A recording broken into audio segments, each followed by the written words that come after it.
The exams quality assurance body, Umalusi, has approved the 2022 private and public matric results for release.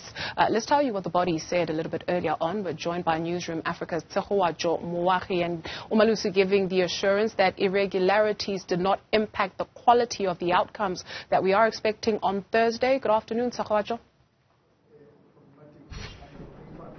Good afternoon, Dudu. So indeed, Umalusi saying that all has gone well, that they've given the thumbs up for the assessment bodies that administered the 2022 matric examinations to release those results. We do know that the Basic Education Department will be having their announcement on Thursday, the 19th of January, and Umalusi saying that they are satisfied with how things have gone. This despite, Dudu, interestingly enough, some of the assessment, some of the cheating that we have heard and reported on when it comes to some of the what has taken place with the matric exams of 2022. Most significantly is that particular one that took place in Mpumalanga. But let's get more information about the plans and them giving them the thumbs up. I am joined by Professor Yunus Ballim. He is the chairperson of the Umalusi Council. Professor Ballim, thank you so much for your time this morning.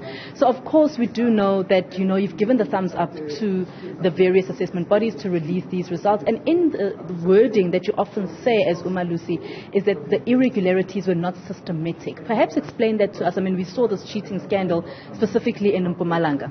Yeah, unfortunately it is the nature of these exams that they've become so high stakes that irregularities have become increasingly common, or the instances are becoming more serious. A few things to comment on. The first thing, of course, is just cheating and students trying to get undeserved marks. The second, of course, is administrative irregularities. Things go wrong and the administration of the exam has not gone as well as it should.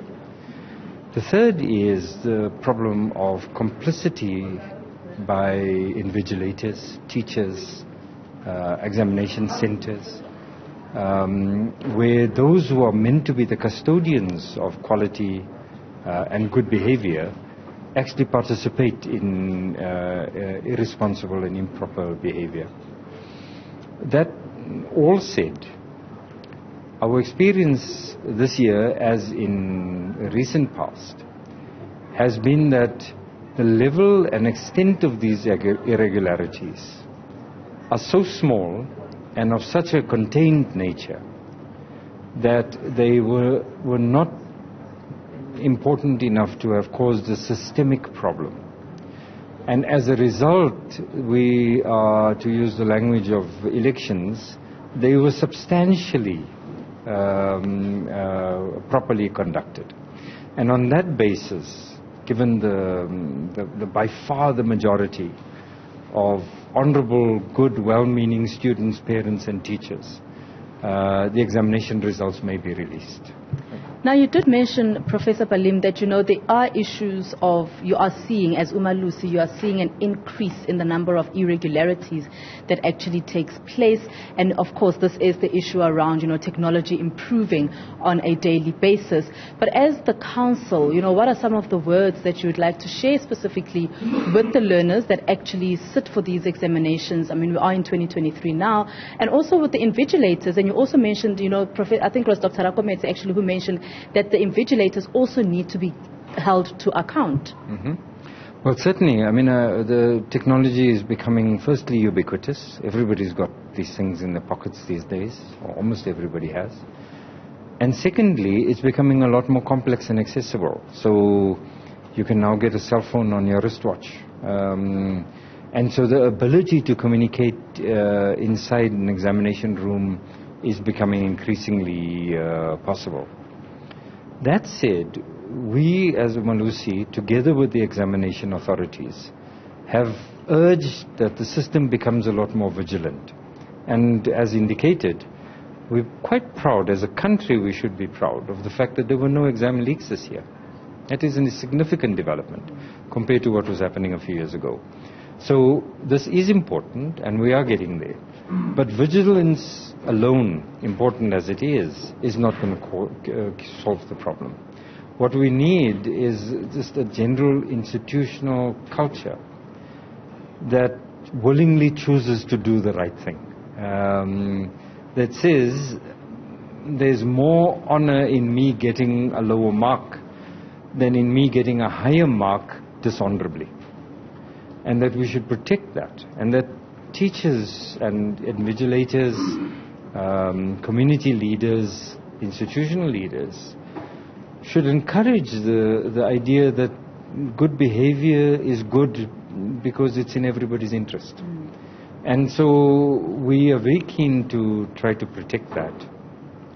And let me emphasize that the best interest of learners is served when they walk off with an exam result or a certificate that has credibility, that has integrity, and that they can go to an employer, to a post-school education institution and say, this is what I've achieved, and this is what you can use to measure me for my competence. And that I think is in the best interest of all learners. And as Umalusi, we will certainly try to inculcate that habit.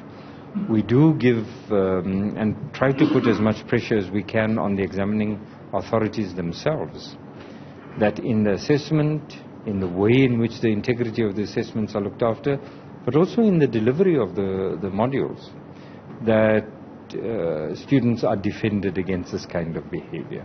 So we're keen to see a system that has more integrity. We recognize the challenges, but we do feel that our South African systems are up to the challenge, and we can sort of be sufficiently vigilant to ensure that good, credible examination results are achieved. Yeah. Professor Yunus Ballim, thank you so much for your time this morning. He, of course, Dudu, is the chairperson of the Umalusi Council, giving us details really about, the work that they are doing together with the administration, the exam administration bodies, this including the Department of Basic Education and IEB. Those results will be released on Thursday. Thank you very much to Tsehoajo Moahi.